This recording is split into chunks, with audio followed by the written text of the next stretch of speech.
Coming up on 2020 on ID. A family neighborhood and a second grader walking home from school disappears. The hunt continues for a little girl missing for almost 2 days. She is definitely endangered, and we do suspect foul play. As a mother pleads for her child, I love you, and I just want you to come home. the search uncovers a shocking truth. A neighborhood filled with known sex offenders. You're making my child walk in a jungle of monsters every single day. And families wondering, are there more predators lurking? Every person I see, I'm in my mind, I wonder.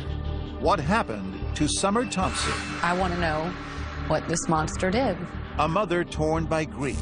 A community determined to help. We both looked at each other, and it was like we had to do something. And a killer with no place to hide. Watch out, we're coming. We're gonna get you.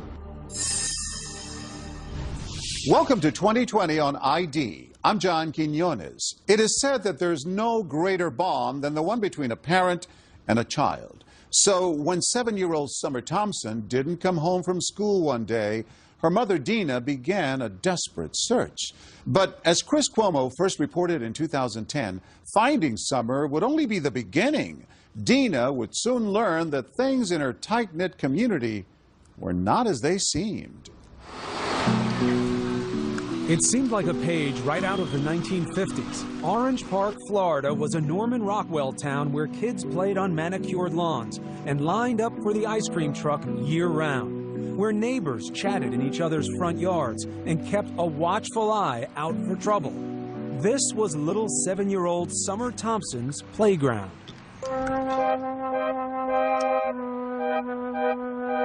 They nicknamed her Grace. Because she was so klutzy. I mean, she could not walk and chew bubble gum at the same time. But she loved to dance. She wanted to be a ballerina. But there was nothing awkward about Summer when it came to showing her affection. I mean, she just wanted to hug everybody. She just always wanted everybody to be happy with her. Not surprising, then, that Summer took it to heart whenever she got teased. What does a pretty girl like that get teased about? She had problems, like, actually with her speech, like, yiddle instead of little. And she was in some special classes to try to help her with that kind of thing, and that they made fun of that fact. Our story starts here, October 2009, when that teasing came to a head. Summer was walking home from school with her older sister, her twin brother, and some friends. A schoolmate made fun of her, and the two exchanged words. Upset, Summer ran off past the other children, disappearing into the crowd ahead. But when her twin brother and older sister arrived home just 15 minutes later, Summer wasn't there. Dina, a medical receptionist, had a friend waiting at the house to watch the kids that afternoon. I texted my friend, and I said just wanted to check and make sure that everybody made it home okay. He texted me back that Summer didn't come home from school. That was at 4:03 that afternoon, more than an hour after school let out. I mean, panic-stricken from the moment I got that text back. I couldn't get that through my brain. Like, what do you mean she didn't come home? She's never done that before. And what calls do you make? Every single person that I could possibly think of in our neighborhood who I had a phone number for, whether it be her older brother's friends, whether it be her older sister's friends, anybody and everybody who lives in my neighborhood. Armed with flashlights, neighbors searched through yards, parked cars, and sheds for any... Within hours, hundreds of residents from Orange Park, Florida were out in the streets searching. By evening, Dina Thompson was living every parent's worst fear, the unthinkable. Summer had vanished in plain sight. I love you, and I just want you to come home.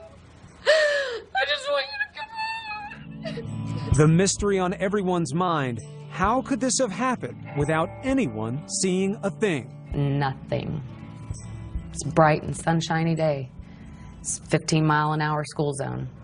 Just about everyone on her street knew Summer, the little girl who considered everyone a friend. This man lived more than a half-mile away, but says Summer and her siblings often chatted with him on their way home from school. They loved to play with his dogs. Very trusting. I hate to say it, but, she was the type of person, she didn't know no stranger. And the school crossing guard says it was hard to miss the little girl who always gave him a hug. But on that day, he says he didn't see her. She is definitely endangered, and we do suspect foul play. By nightfall, Dina Thompson was numb with fear. Summer was out there in the cold and dark. She only had her little, like, jogging suit jacket on, and that's all I can remember thinking is that she's somewhere cold and hungry and scared. I mean, all I could do was stay outside because if she was going to be cold, I was going to be cold. Through the night, neighbors kept hope alive, singing Summer's favorite song. You are my sunshine, my only sunshine. You make me happy. The 7-year-old is now the center of a nationwide Amber Alert, even though there is no confirmation she was abducted. Day 2, Dina took her appeal nationwide. She's one of the most loving little girls in the whole wide world. She doesn't know a stranger, and if somebody has her, please just bring her home. She's got a twin, and he misses her, and we all miss her, and we just want her to come home okay. That's all I wanted. I didn't care at that point if this thing got in trouble or not, as long as she got brought back to me safe, alive. Were you believing at that point? Maybe? No, I can't explain it, but I just knew that she was gone. On a hunch, one detective thought to search the dumpsters, but they'd already been collected and were headed off in 23 different trucks to a landfill in Folkestone, Georgia. Police halted the trucks en route and began sorting through 564 tons of garbage, looking for one little girl. With deep regret and sadness that I have to inform you that a body has been found. 48 hours after Summer went missing, the world finally heard the news, which Dina Thompson had already known deep down in her gut. All I remember is losing it. I mean, literally losing it. Neighbors telling me they could hear me, the shrills across the street. The senselessness of it. Why mine? Why anyone's? And my baby was thrown in the trash. How could you do that? How could anyone do that?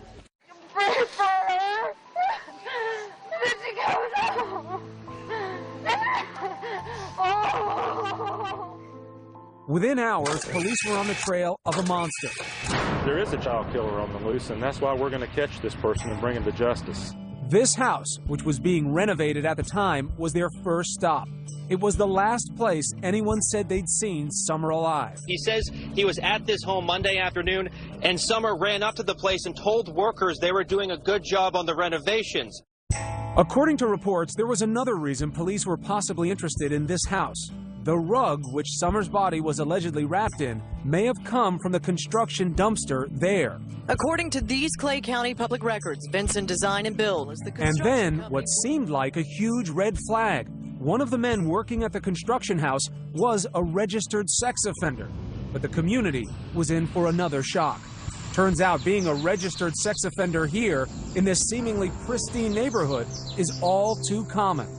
162 registered predators and sex offenders were located within a 5-mile radius of Summer's home. When we come back, a neighborhood on edge. It's scary to think how many people are actually doing that in our community right now.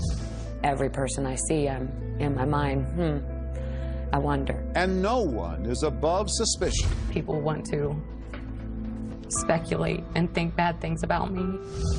When we return.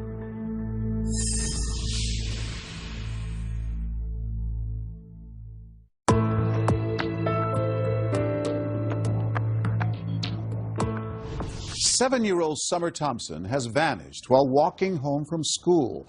As police continue their investigation, early clues point to someone nearby. But are they looking in the right direction? Once again, Chris Cuomo. As the hunt continues for a little girl. She was wearing a red jumpsuit. She had a red bow in her ponytail. The missing 7-year-old's mother pleaded for her daughter's return. You don't do this to a little baby and put my baby in the trash. After Summer Thompson disappeared, the residents of Orange Park, Florida were stunned to learn that their children had been walking through a virtual minefield of registered sex offenders each day. 162 living in just a 5-mile radius of Summer's home. It's scary to think how many people are actually doing that in our community right now. And I'm talking not in dozens, I'm talking hundreds of cases that we've got out there. It's a very scary thing. Had you any idea? No. Another surprise for Dina Thompson was that early on, she and her friends were under suspicion because in many other missing child cases, family members have been implicated. That's one of the things that hurts me the most, that people want to speculate and think bad things about me. When it came out how many predators were in the neighborhood, Dina says she took more heat for being a single working mother who let her kids walk home themselves from school. But that decision was really made by the state of Florida. By law, because Dina lived less than a mile away from school, her kids weren't eligible for busing. Unbelievably, in Florida and 22 other states, registered sex offenders can live and work within 1,000 feet of a school. That makes no sense to me. You're making my child walk in a jungle of monsters every single day walking home from school. According to these Clay County public records, Vincent Design and Build is the construction company working on the vacant home on Gano Avenue. George Vinson was one of those offenders. He worked at that construction house along Summer's route from school. But Vinson hadn't worked there that day, and his story checked out. The two men who had been there were also cleared. By all accounts, Summer had left this house alive. Within days, police had accounted for the whereabouts of all registered sex offenders in the area. But Dina Thompson couldn't shake the feeling that the killer was still nearby, watching. Every person I see, I'm in my mind, I wonder. Neighbors told us they too eyed each other with suspicion. Just it makes you just not feel comfortable and not feel safe in your own neighborhood. It's a shame. Several of them voiced concerns about an older man living just down the street, known as Grandpa Charlie, whom they said often took little girls for rides on his bicycle. But further investigation cleared Grandpa Charlie of any connection to Summer's murder. Police then turned their attention to another man. This one lived closer to Summer's school. There's only one house between the one where Summer was last seen and the corner where the crossing guard says he never saw Summer pass by. That home is owned by Richard Corpus. Come on, let's go. Corpus is a 55-year-old handyman who works out of his home and spends a lot of time talking to kids. I'm always outside. I mean, I see the kids in the morning, I'm loading up my equipment. I see them in the afternoon. I'm, coming in from cutting grass. I got lots of kids that pass by. We first met Corpus a few weeks after Summer was killed. We found him standing at the corner near his house, greeting children on their way to school. Here he is pulling out his new puppy from inside his vest. He says kids love dogs. I still will go out and greet kids and let them pet my little dog, because I think it brings happiness to the kids in the neighborhood. Corpus says he used to find Summer with her face pressed up against his chain-link fence. Just so the dog will go and lick her face. Because she always ran out to pet every animal. Dina knew her daughter was drawn to dogs, and it had always worried her. It would drive me crazy. I'd be like, Summer, I know you love animals, but you don't know these people, and there's bad in this world, and it would hurt Mommy so bad if you never came back, and my worst nightmare is here. Over the next month, police honed in on Corpus. He says they seized his computers and monitored his calls. I'm not a predator, but I can tell you this, every time the police walk in my house, I start shaking. I know they're following me. I know that they're into my computer, looking, analyzing, and I'm not trying to get emotional, but I'm telling you quite honestly, there are 30 kids right now that are waiting for a Santa Claus. That's because Corpus usually plays Santa at the local Filipino club each year, but not anymore. Because I'm afraid one of these parents will turn around and try to make me out something that I'm not, but just a good, kind man. Corpus says the neighbors had it all wrong. He says he wants to protect the children. I really watch these kids. It's like when they come home from school, when they're going to school, like especially at the end of school. But, the reason I watch the kids is because I'm scared for their safety. When we get back, police keep Corpus in the crosshairs, but turn their attention in a new direction. Why did the shed at this house suddenly disappear? He would run from the shed back there and just run back and forth, back and forth. He'd be out there sometimes 5:30 in the morning just running. New suspect comes into focus. Stay with us.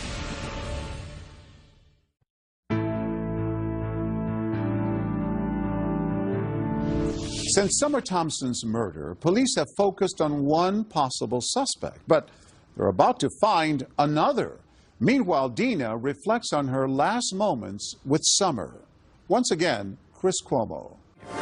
This is Good Morning Jacksonville. Good morning out there, October 19th. This is Good Morning Jacksonville. Thanks for joining us. Nearly every detail of the morning her daughter disappeared is still vivid in Dina Thompson's mind. And what she remembers most is how Summer didn't want to go to school that day. She had Monday-itis a lot, you know. Monday-itis. Yeah. She didn't, necessarily want to go to school on Monday. Dina spent more time than usual getting Summer ready that morning. And she asked me to put her hair up, and I put her hair up in a red rubber band. But there's one detail Dina can't remember, and it haunts her to this day. I like to say that I told her I loved her. I'm pretty sure I did, and that I hugged her, but for some reason, I can't remember that part of it. But every one of those little acts that you did that morning is an I love you, isn't it? But not knowing if he actually said it. Cut a couple lawns and... But for police, it was what Richard Corpus was doing that day that concerned them over the next several months. Some found Corpus's alibi suspicious. He claimed he'd mowed the Lions Club lawn that morning, but that wasn't his usual day. He claims he got back home just as the children were getting out of school and unloaded most of his equipment into his garage, even though he was supposedly heading back out to mow another lawn. Corpus says he never saw Summer that day, but he does remember seeing Summer's twin brother and sister pass by. He says he was too busy to chat. And the little boy, I do believe was the twin, asked me, oh, can I have a ride on your trailer? No. Stay with the group, okay? I have to go. Corpus explains being in such a hurry by saying he went into his house to do paperwork for about an hour, then headed to the country to mow his friend's grass. Police would later search his truck for blood and fingerprints. But police were putting so much manpower into Corpus, they were missing something right under their noses. Investigators had spent most of their time on this house, Corpus's house, because the crossing guard at this intersection said he didn't see Summer. But what if he missed her?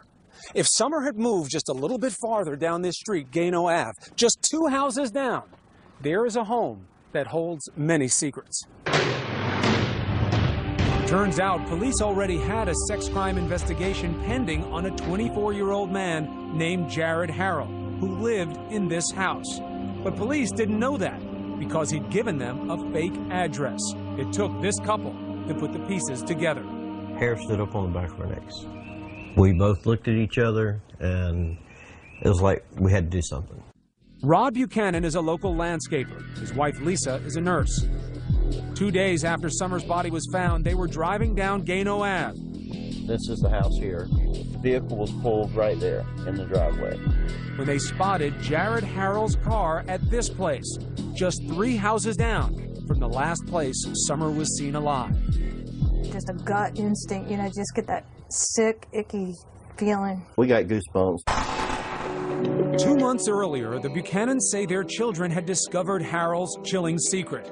It started when they say they found he'd been stealing things from them while living at their apartment and asked him to move out. They say Harrell left immediately, but he left behind his computer. That would be a mistake. They decided to search the computer at that point, and that's when they found, it was right there on the desktop. It was no effort made whatsoever to hide the material. They told their parents they found child pornography on Harrell's computer, a lot of it. Our daughter and her fiance both are just extremely distraught over what they saw on his computer. Hardcore stuff. Yes, sir. Stuff that our children shouldn't have seen. Should have never had to see. As soon as they made the alleged discovery, Rod took his wife and daughter to the police to turn over the computer. Flash forward 2 months to October. And then you hear of really profound tragedy. Summer disappears. Yeah. And did you know when you got that news about Summer where Harold was living, that he was on Gano Avenue at the time? You know, it's like surreal. You see this child went missing and your heart just goes out for that family and you don't think anything about you or your family at that point. And then we started thinking about it and we're like, wait a minute, Jared lives over there. Rod and Lisa say they drive by Harold's mother's house on Gano Avenue and discover his car parked outside. We both looked at each other and just go, oh, wow. At the time, police were still combing the area for clues to Summer's killer. Rod and Lisa say they drove to the command center and spoke to the lead detective. We informed him that our children had turned in a computer that contained a lot of child pornography and that Mr. Harold was being investigated by the sex crimes unit. So was the detective able to tell you whether or not they had put this together before you gave him information? No, they had not. He was being investigated on child porn only. And not only did the police not know what you knew, but they had been misled by Harold. Correct. And couldn't place him in the vicinity of Summer even if they'd wanted to. Correct. Correct. Public records show Harold's family had moved out weeks earlier, but neighbors say Harold was still coming and going from the house on Gano Ave even after the family moved. Still, could police put Harold in the house the day Summer disappeared? The holidays arrived and Dina Thompson still had no face to put on the monster who killed her little girl and threw her in the trash. What is the hardest part in all of this emotionally for you to deal with? Just knowing that I'm never going to get to see, you know, her look up at me and smile. I feel like I'm stagnant water. I'm in neutral. I can't move forward until I have some of these answers answered for me. I have to know for my own peace of mind what happened to her. You don't think knowing some things like that could destroy you? No, I think that what I have built up in my mind can't be any worse than what they're going to tell me. Just a few blocks away, detectives were still keeping surveillance on Richard Corpus and waiting for his DNA results from the lab. But in early January, police got some news. Richard Corpus's DNA was not a match. That moved Jared Harold to the top of the list, and investigators set out to get his DNA for testing. But in many ways, Harold seemed an unlikely suspect. It appeared he came from a civic-minded family, well regarded in the community. His stepfather, General Daly, had been highlighted on a local station for his volunteer work during emergencies. General Daly is part of the Duval County Amateur Radio Emergency Services. And Harold's mother, Annis Daly, was a marketing manager for a local chamber of commerce. Her business profile boasts a loving family. But nobody knew the unimaginable truth about Harold's family life and why 21 years ago, a Mississippi judge had ruled his mother unfit and her children had been taken away. The incident made national tabloid headlines in 1989 because Harold's mother, then known as Annis Mizell, had fallen in love with her boss, Joe Newman, a self-styled inventor who claimed God had told him to marry Annis's 8-year-old daughter. He said, "You will accept the love of this young child, or I'll take your son to be with me." Newman talks about this in a 4-hour video he's produced about his life, a video that features his son and his wife of 15 years, whom he was still married to when he performed his own marriages to Harold's 8-year-old sister and Harold's mother, Annis, as well. I'm one hell of a man, and that's what girls have told me who've been with me. Newman claimed God would tell him when to consummate his marriage with Harold's sister. Jared was only 3 years old. A judge put Harold and his sister in the hands of social service workers. 6 years later, Annis would get them back, but relatives say things were never stable very long. Records show Annis had at least 56 different addresses in almost as many cities while Harold was growing up. She'd been married 4 times, filed for bankruptcy 3 times, was evicted from at least 1 home, and was found guilty of grand theft after allegedly stealing thousands of dollars from her employer. Well, we didn't discuss what was going on with him and his mom and dad. All this came as a shock to Lisa and Rod Buchanan, who had known Harold's current stepfather from their church for several years and never guessed Jared was so troubled. You would look at this guy and you'd say, big, gentle giant. Wouldn't hurt a flea. So how would this gentle giant, who was unknown to Summer Thompson's family, lure her into this house? Well, it turns out there was someone living here that Summer liked a lot. It wasn't Jared Harrell. It was a dog. This dog, which according to a classmate, Summer sometimes stopped to play with on their walk home from school. Shortly after Summer's death, people noticed the dog was gone, and so was this shed, which neighbors say had been in the side yard of the house on Gano Ave the day Summer disappeared. And Harrell had moved out too, shortly after Summer was murdered. He went to live with his mother some 30 miles away, and the shed went with him. According to his new neighbors, Harrell was acting strangely from the start. He would run from the shed back there and just run back and forth, back and forth. He'd be out there sometimes 5:30 in the morning just running.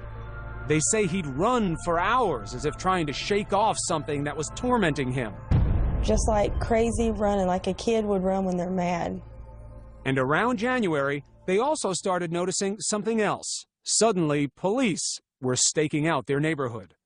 They would sit like at the end of the road and other people's driveways. Then suddenly, Harrell vanished. He fled to Meridian, Mississippi, not far from where he was born. He'd gone to stay with his aunt, who, according to her postings on the internet, is a self-proclaimed artist of the macabre, exhibiting a fascination for death, tortured bodies, and mutilation. Police track Harrell down, and in February they arrest him on 29 counts of child pornography based on computer evidence brought to them by the Buchanans months earlier. Harrell pleads not guilty. They also name him as a person of interest in the Summer Thompson case. Mr. Harrell, you are charged with 29 counts of possession of photographs of sexual performance by a child. Police then searched Harrell's mother's house and the one on Gano Avenue in hopes of finding evidence to link him to Summer's murder. When we get back, the questions begin to mount. Why hadn't police gotten Harrell off the street before that fateful day when Summer passed by? And Harrell's mother makes a surprising jailhouse call. And the thing is that I'm your alibi, so I have to be real careful. Stay with us.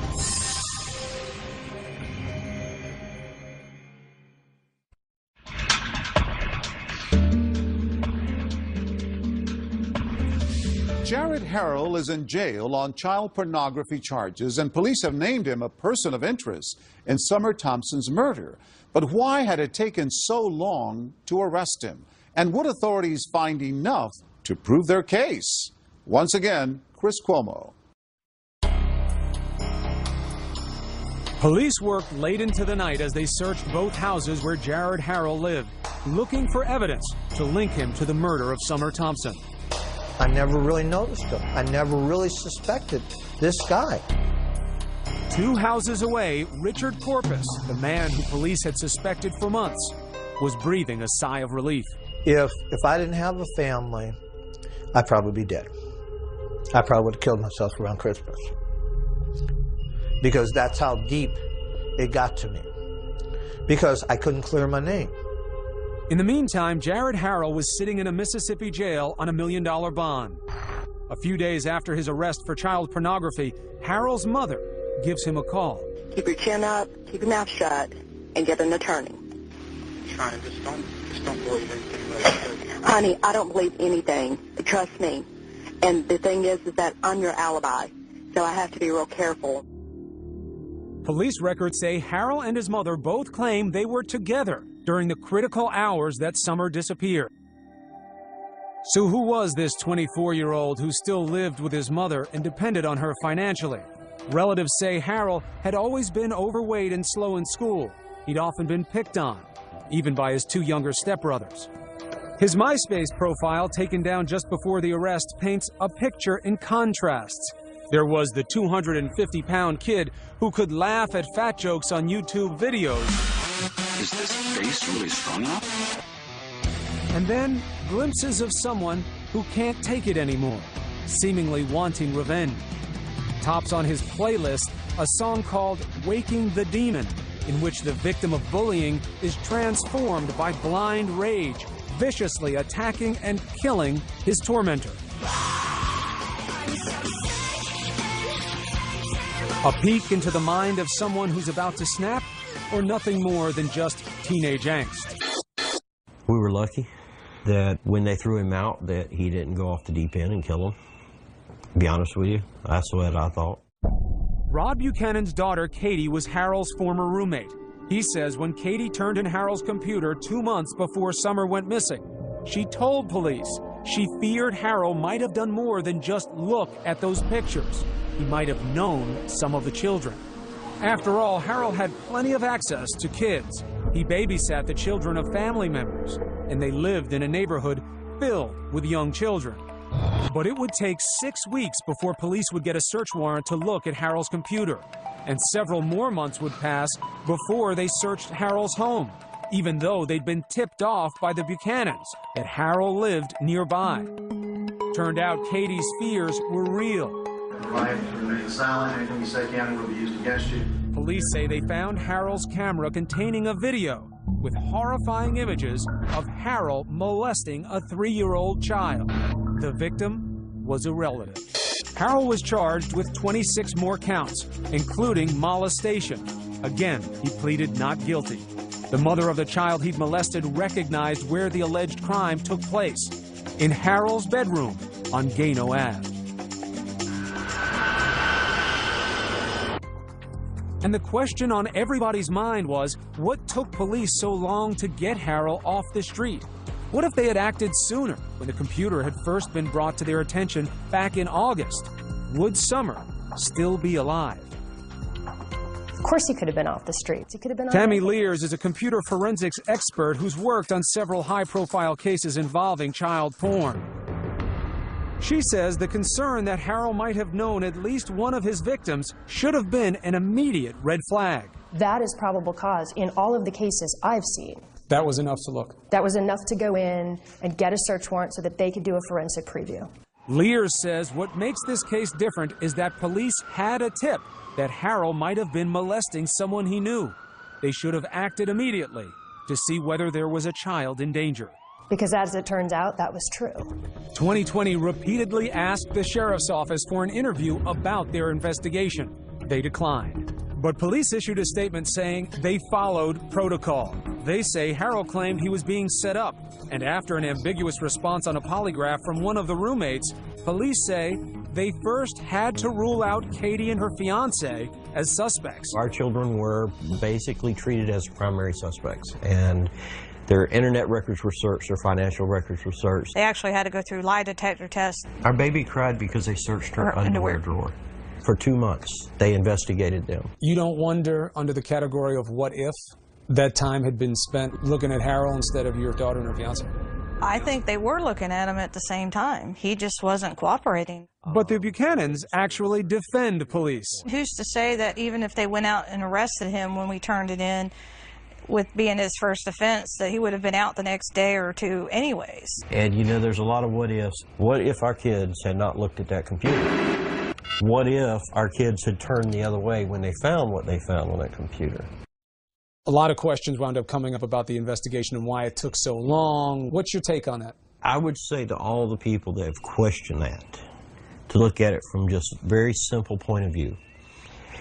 If I came up to your house or your office, picked up your computer and walked it into a police department and told them that it contained something illegal and that it belonged to you, would you expect the authorities to rush out and arrest you and ruin your name, your life, your reputation, all on my say-so?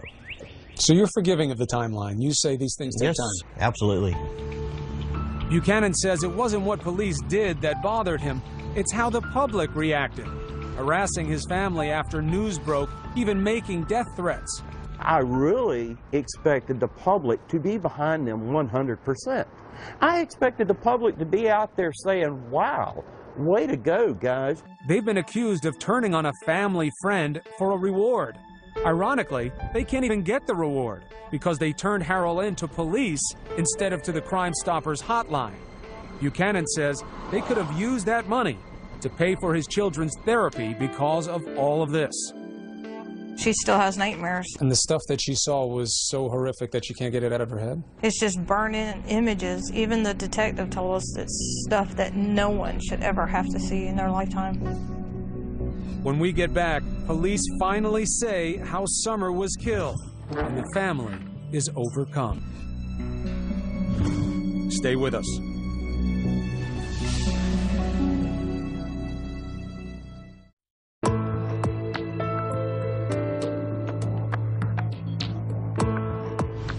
Watch out, we're coming. We're gonna get you. This was Dina Thompson just days after Summer disappeared. And this was 5 months later, after news broke that Jared Harrell had been charged with the murder of her little girl. Jared Harrell, we got you, and you ain't getting away. Police said they had a DNA match along with other forensic evidence. He contacted Summer as she was walking home from school.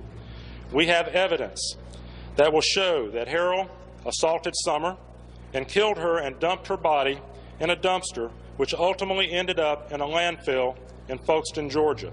They were certain they had their man, but Harrell pleaded not guilty. I mean, I want to talk to him. Months earlier, before she ever knew whom would be charged, Dina told us she wanted to meet the killer face to face. What would you say?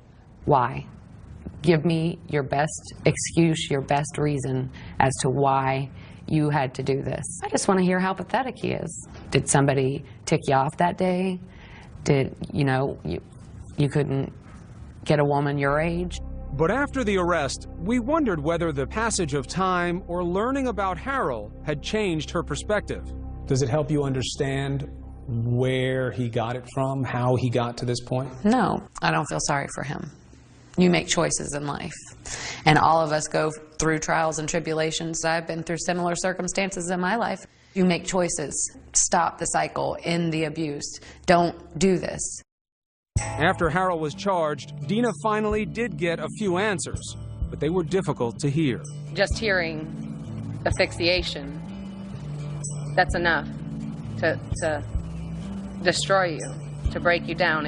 While Dina was talking, her sister was overcome and fainted. At the press conference, your own family couldn't take it, hearing it.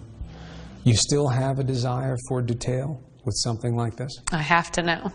And I feel like I deserve to know the intimate details of what happened to her. She was my baby, she was my responsibility, and I want to know what this monster did. I was there when she came in, and I want to know if she had to suffer when she went out. And after all the shocking information this manhunt has unearthed about her neighborhood, Dina told supporters, I'm glad he's behind there, but there's many more lurking in the depths, and that's what we've got to try to figure out, how to get to them. Nobody's safe. What hurts the most is that as a parent, I feel like I failed. Do you blame yourself? Absolutely. Why? Because I'm her mother and I was supposed to protect her. I was supposed to keep her safe. And I failed at that. You failed. You failed by sending her off that morning, doing her hair and telling you that you loved her and sending her with her brother and sister like you did every other day? I know that it doesn't make sense. It doesn't have to make sense though, right? Not to a mom. But at some point you have to let that go, right? I guess eventually, but I don't know when that'll be. Dina says right now she wants Harrell to get the death penalty, but she finds little comfort in seeing justice served. You set yourself up to think that it's going to make it all better. You're going to be normal again. And I won't ever be normal again. My normal. Dina says she has a new normal, advocating for children. Yes. She wants laws changed, allowing Amber Alerts to be issued sooner, getting predators away from schools, and allowing all children to ride the school bus. God's given me a big mouth, and I plan on using it To start, Dina kicked off the newly formed Summer Thompson Foundation at a benefit concert. I am officially reclaiming our children's innocence and their safety. These animals will not get us, we'll get them. Justice for Summer means justice for children. She says it was a moment of healing for the whole family, especially hearing this from Summer's older sister, Abby. Just know that Summer's never going to be gone. She's always going to be in your heart. And it was a moment of triumph, too, when Abby and her brother sang their tribute to Summer. You'll never know, dear, how much I love you. Seeing your family be strong, seeing them be happy and having joy in life, that's the power. That's the power. And for Summer's twin, a mother's special wisdom to help him carry on. He's asked me, do you think that she has her invisible eyes where she can see through the roof and see through the top bunk and see me? And I said, she's got her invisible eyes. And I tell him that he'll see her in his dreams, and that someday, none of us know when, we'll all be back together. And I said, it will be like you were never apart. You have a message for parents. What is it?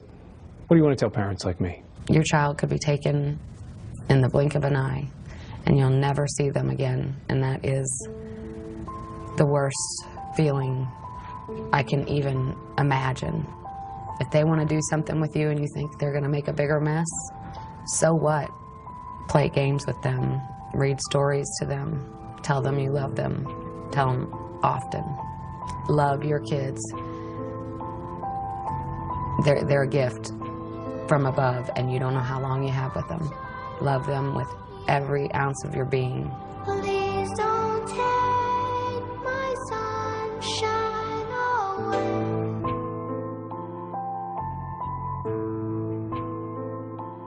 Jared Harrell later pled guilty to the murder of Summer Thompson. He was sentenced to life in prison. As of 2015, the changes to the laws that Dina advocated for have yet to be enacted, but she continues to hope they one day will be. I'm John Quinones. Please join us next time for another edition of 2020 on ID.